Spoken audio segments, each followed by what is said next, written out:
নেকি? না না, আজি দিনজোৰা কাৰ্যসূচী। তো আজি লাষ্টত কালে মানে হেৰি হ'ব, কাৰেক্ট মানে হিচাপ হ'ব যে কিমান মানুহে ব্লাড দিলে। তো আমি ৰাতি 12টালৈকে কাৰ্যসূচী ৰাখিছোঁ আৰু বিভিন্ন প্ৰান্তৰ পৰা মানুহ আহি আছে ব্লাড দিবৰ কাৰণে। কুঁৱলী ঠাণ্ডা, তো যাৰ কাৰণে আহাতে দেৰি হৈ আছে। আমাৰ লোকাল সমষ্টিৰ মানুহ দি আছে, ল'ৰা দি আছে, ময়ো দিলোঁ এতিয়া। তো মোটামুটি 1000ৰো অধিক ইয়াতে আজি ব্লাড ডনেশ্যন হ'ব। আৰু এই ব্লাড ফকিৰা গ্ৰামৰ পৰা বিভিন্ন জিলাত বিভিন্ন মেডিকেল কলেজত গৈ পাব আৰু বেলেগৰ জীৱন বচাৰ উদ্দেশ্য মই ভাবোঁ যে এটা ডাঙৰ ভূমিকা ল'ব। কোন জিলাৰ পৰা ডনাৰসকল আহিব? বহুত আপোনাৰ চব বিটিআৰত যিকেইটা জিলা আছে চব জিলাৰ পৰা আহিব। আপোনাৰ বিলাচীপাৰাৰ পৰা আহিব, অভয়পুৰীৰ পৰা আহিব, বঙাইগাঁও, বৰপেটা, টিহু, পাঠশালা, চব ওদালগুৰি, খৈৰাবাৰীতো আছেই, আহিবই। অলপ পিছত এই মাঠ পূৰাপূৰি ভৰি যাব, ডোনাৰ আৰম্ভ হৈ যাব ব্লাড দিয়া। আজি যিহেতু ডক্টৰ হিমন্ত বিশ্ব শৰ্মাৰ জন্মদিন, ৰাইজলৈ কিবা মেছেজ দিব লাগিব? ৰাইজলৈ মেছেজ নিদিওঁ, মই মাননীয় মুখ্যমন্ত্ৰী ডাঙৰীয়াক মেছেজ দিম। মাননীয় মুখ্যমন্ত্ৰী ডাঙৰীয়াৰ জন্মদিন, মই ভগৱানৰ ওচৰত প্ৰাৰ্থনা কৰিম যে মুখ্যমন্ত্ৰী আৰু এক্টিভ হওক। তেওঁ আমাৰ অসমৰ নক্ষত্ৰ, বিজেপিৰ নক্ষত্ৰ, ৰাইজৰ প্লেনেটৰ নক্ষত্ৰ। তেওঁ যিমান সুস্বাস্থ্য মানে যিমান তেওঁ এক্টিভ থাকিব, যিমান হেল্ডি থাকিব, ইমান অসমৰ কাৰণে মংগল, দেশৰ কাৰণে মংগল। কাৰণ তেওঁ দুখীয়া দৰিদ্ৰ ৰাইজৰ হকে বহুত কাম কৰিছে। তেওঁ মুখ্যমন্ত্ৰী হোৱাৰ পিছত বহুকেইটা মেডিকেল কলেজ হৈছে। মই যেতিয়া পলিটিক্সত অহাই নাই বা সৰু আছিলোঁ তেতিয়া কোকৰাঝাৰত মেডিকেল কলেজ নাছিলে, বৰপেটা মেডিকেল কলেজ নাছিলে, ধুবুৰী মেডিকেল কলেজ নাছিলে। তো আজিৰ দিনত 20টাৰ অধিক মেডিকেল কলেজ অসমত পাবলৈ সক্ষম হৈছে। তো তেখেতে অসমৰ ৰাইজৰ হকে যিমান কাম কৰিছে, তো মই ভাবোঁ প্ৰত্যেক ৰাইজ তেওঁৰ প্ৰতি কৃতজ্ঞ। আৰু আজি জন্মদিনৰ দিনা যি ব্লাড ডনেশ্যন কেম্প, প্ৰত্যেক যুৱক যুৱতীসকল নিজা ৰক্ত দি পেলাই দুখীয়া মানে মানুহৰ জীৱন বচাৰ উদ্দেশ্যে এক উপহাৰ দিব বুলি মই আশা ৰাখোঁ। হিমন্ত বিশ্ব শৰ্মাৰ 156তম জন্মতিথি আৰু ইয়াত এটা ব্লাড ডনেশ্যন কেম্প অনুষ্ঠিত কৰিছে আপোনালোকৰ ইয়াত, কি ক'ব? বহুত ভাল লাগিছে। ইয়াত আমাৰ ডক্টৰ হিমন্ত বিশ্ব শৰ্মা ডাঙৰীয়া, অসমৰ মুখ্যমন্ত্ৰী, তেখেতৰ 56তম জন্মদিন উপলক্ষে আজি ইয়াত মেগা ব্লাড ডনেশ্যন ইয়াত পাতিছে।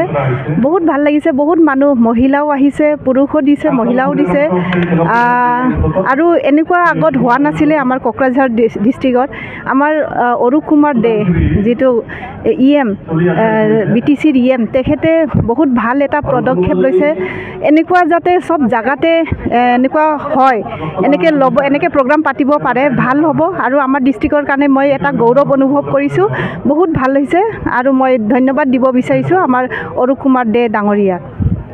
আমাৰ CM sir doctor Himanta Biswa Sarma ডাঙৰীয়াক আজি শুভেচ্ছা জনাইছোঁ। তেখেতৰ জন্মদিনৰ উপলক্ষে মই আমাৰ কোকৰাঝাৰ ডিষ্ট্ৰিক্টৰ পৰা শুভেচ্ছা দিছোঁ। বহুত বহুত হেপী বাৰ্থডে, ধন্যবাদ। আজি এই মেগা ডনেশ্যনত আহিছে বৰপেটা, বঙাইগাঁও, কোকৰাঝাৰ, ধুবুৰী আৰু ওদালগুৰি, চব জেগাৰ পৰা আমাৰ কমিটি আহি আছে ইয়াতে ব্লাড ডনেট কৰিবৰ কাৰণে। মেম্বাৰবিলাক আহি আছে আৰু কি। তো আমি ইয়াতে ব্লাড ডনেট কৰিবৰ কাৰণে আহি আছে।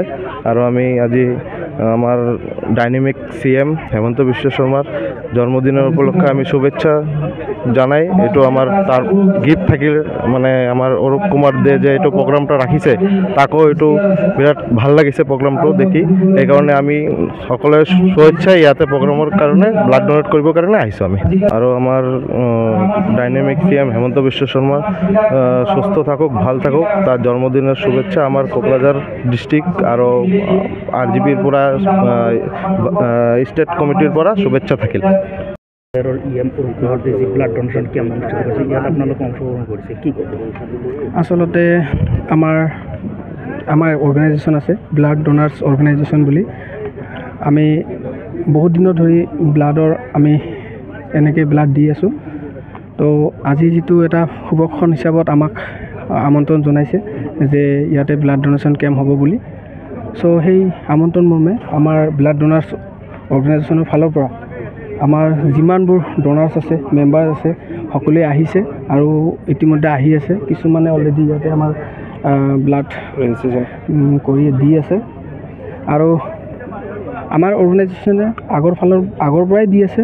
আৰু এনেকৈ সুবখনত দিব পাৰিলে আমাৰ কাৰণেও ভাল আৰু সমাজৰ কাৰণেও ভাল আৰু BA মৃত্যুঞ্জয় হিচাপত আমাৰ অৰ্গেনাইজেশ্যনে কাম কৰি গৈ আছে আৰু আমাৰ BTR EM অৰূপ কুমাৰ দে ডাঙৰীয়ালৈ আমি ধন্যবাদ জ্ঞাপন কৰিছোঁ যে ইমান সুন্দৰ পৰিৱেশৰ মাজত আজি আমাৰ ডক্টৰ হিমন্ত বিশ্ব শৰ্মা ডাঙৰীয়াৰ জন্মতিথি উপলক্ষে যি ইয়াতে ব্লাড ডনেশ্যন কেম্প পাতিছে এই কেম্পৰ জৰিয়তে হয়তো বহুত যিবিলাক অসুস্থ মানুহ আছে কেঞ্চাৰ পেচেণ্টে হওক বা যিকোনো বেমাৰৰ যিবিলাক হস্পিটেলত এডমিট হৈ আছে বা হ'বলৈ গৈ আছে সেইবিলাকৰ কাৰণে যি কেম্প পাতিছে ব্লাডবোৰ এজন ৰোগীৰ কাৰণে কিমান মানে প্ৰয়োজন এইটো অকল সেই ৰোগীৰ ফেমিলি আৰু সেই ৰোগীয়ে গম পায় তো আকৌ মই আমাৰ অৰূপ কুমাৰ দে ডাঙৰীয়াক ধন্যবাদ জ্ঞাপন কৰিছোঁ এই কেম্পটো পতাৰ কাৰণে।